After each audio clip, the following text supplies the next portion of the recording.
2022년 전 세계를 강타한 한국 드라마 한 편이 있죠. 우투더 영투더 우라는 유행어를 낳으며 숱한 챌린지를 생성시켰던 이상한 변호사 우영우가 그 주인공인데요. 케이블 채널은 물론 지상파에서도 좀처럼 보기 드문 두 자릿수 시청률을 기록하며 신드롬을 일으킨 건 물론 넷플릭스를 통해 해외까지 뻗어나가며 넷플릭스 글로벌 톱10 비영어 부문 1위를 달성하며 K드라마의 또 하나의 신화를 쓰게 됩니다. 특히 16부작으로 편성됐던 이상한 변호사 우영우는 중반도 채되기 이전에 높은 화제성으로 말미암아 미국을 비롯한 수많은 해외 국가들로부터 리메이크 제안이 들어올 정도였는데요. 그런데 지난해 한국 네티즌들 사이에서 일본이 이상한 변호사 우영우를 리메이크했나? 라는 착각을 불러일으킬 만한 사건이 발생했습니다. 바로 일본에서 방영한 드라마가 이상한 변호사 우영우와 닮아도 너무 닮아 있었기 때문입니다. 이 드라마의 제목은 주방의 아리스, 여기에도 우영우와 꼭 닮은 인물이 등장하는데요. 스펙트럼 장애를 앓고 있음에도 특정 직업에서 천재적인 능력을 발휘하는 여주인공 아리스입니다. 해당 여주인공 역시 고래를 좋아하는 우영우처럼 자신이 좋아하는 음식에 대한 이야기가 나오면 쉴 새 없이 떠들기도 하죠. 그리고 이런 주인공의 천재성을 아빠가 제일 처음 알아본다는 설정까지 똑같은데요. 또한 아리스의 엄마도 우영우의 엄마처럼 잘 나가는 커리어우먼으로 그려지며 극중 등장하는 절친 또한 행실이 나쁜 학생이었지만 괴롭힘을 당하는 주인공을 도와주면서 친해진다는 설정까지 아예 빼다 박았죠. 마지막으로 여주인공이 같이 일하는 남자 주인공과 사랑에 빠진다는 설정까지 원작 설정을 하나하나 복사 붙여넣기 한 것 같은 이 드라마는 놀랍게도 리메이크작이 아니었는데요. 이상한 변호사 우영우의 제작사 확인 결과 판권 계약을 맺은 사항이 없음이 알려졌기 때문입니다.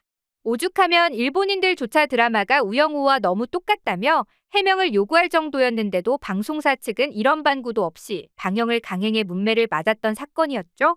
그런데 이런 몰래 가져다 베끼기가 아니라 정식으로 한국 드라마 판권을 구입해서 리메이크했음에도 처참하게 망한 사례들도 적지 않았습니다. 오늘은 일본이 한국 드라마를 리메이크했다가 제대로 망신당한 사례들, 그 속에서 다시 확인되는 K드라마의 위상에 대해 파헤쳐 보겠습니다. 한때 일본은 아시아 문화 콘텐츠의 절대 강자였습니다. 일본 드라마는 2000년대 초반까지만 해도 아시아 전역에서 리메이크 1순위로 여겨졌는데요.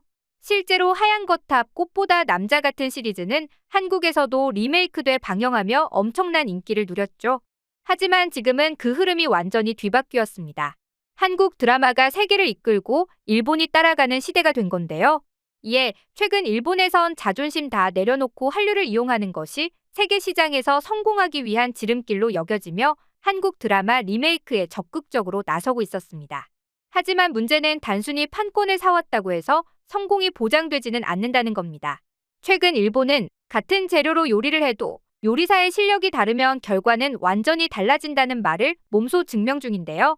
최근 일본에서 한국 드라마 스카이캐슬을 리메이크한 사례를 들 수 있습니다. 이 드라마는 국내 방영 당시 비지상파 시청률 23.8%를 기록하며 신드롬을 일으킨 메가 히트작 스카이캐슬을 리메이크한 작품인데요. 일본에서는 한국판 원작 스카이캐슬이 지금까지도 일본 TV에서 재방송될 정도로 엄청난 인기였기 때문에 일본 리메이크작 방영 소식이 알려지자마 엄청난 관심을 한몸에 받았죠. 실제로 이런 화제성을 입증하듯 드라마 제작 발표회부터 300명 이상의 취재진과 팬들이 몰리며 현장은 팬미팅을 방불케 했습니다. 특히 해당 자리에서 배우 염정아 역할을 맡게 된 마스시타 나오는 한국과 일본의 문화가 다르지만 원작을 맡았던 한국 제작진들에게 칭찬을 받았다며 흥행에 자신감을 내비쳤는데요. 하지만 막상 뚜껑을 열자 기대는 곧 실망으로 바뀌었죠. 원작이 가진 입시지옥, 계급 갈등, 부모의 광기 등 현실을 반영한 풍자적 요소는 사라지고 일본 특유의 느슨한 전개와 연출만 남은 건데요. 심지어 한국 작품이 일본으로 건너가면서 원작 설정의 가장 중심이 되는 설정들이 엇나가 버리면서 임팩트가 크게 떨어진다는 반응까지 속출했습니다. 결국 이런 실망감을 대변이라도 하듯 첫 회 시청률 8.5%로 출발한 드라마는 회차가 진행될수록 6% 이하로 곤두박질치며 숱한 혹평과 함께 씁쓸한 막을 내려야 했죠. 비슷한 사례는 스카이캐슬뿐만이 아닙니다.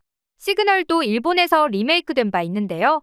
시그널 장기미제 사건 수사반이라는 제목으로 방영한 일본 리메이크 버전은 이재훈의 배역은 사카구치 켄타로가, 조진웅의 배역은 키타무라 카즈키가, 김혜수가 맡았던 역은 키치세 미치코가 맡았죠.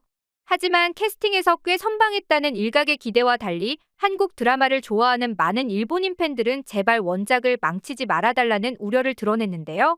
하지만 불길한 예감은 언제나 적중하는 법이라고 했던가요? 아니나 다를까 공개된 일본판은 원작을 본 시청자들에게 커다란 실망감만 남기고 말았죠.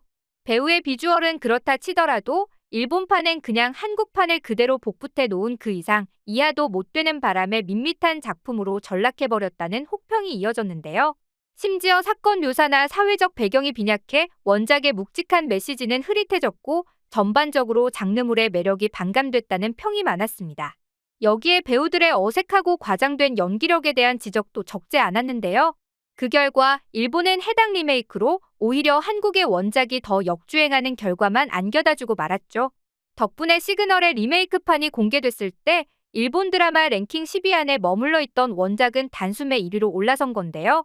그에 반해 일본 리메이크판은 12위에 간당간당 머무르며 처참한 차이를 드러냈죠. 일본이 리메이크에 대차게 말아먹은 작품은 이뿐만이 아닙니다. 한국에서 사회초년생의 고군분투를 현실감 있게 담아 호평받았던 드라마 미생도 일본에서 희망이라는 이름으로 리메이크되었는데요.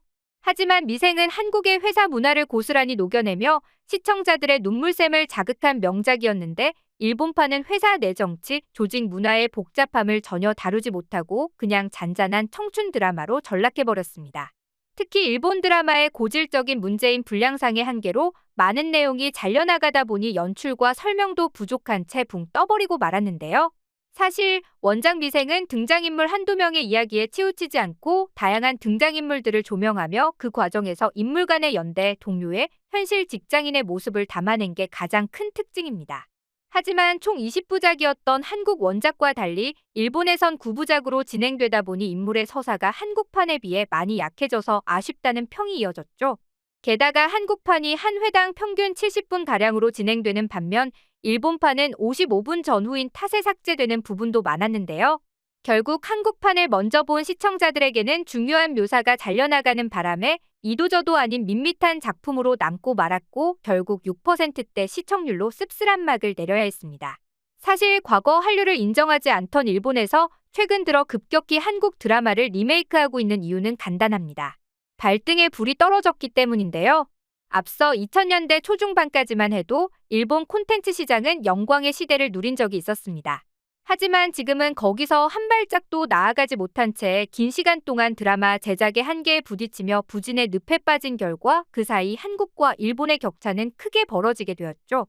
빠른 시대의 흐름 속에서 일본은 자신들이 최고라며 버텼지만 현실은 아무리 세계로 나가고 싶어도 내수용 영화와 드라마를 만들어낼 뿐이었는데요.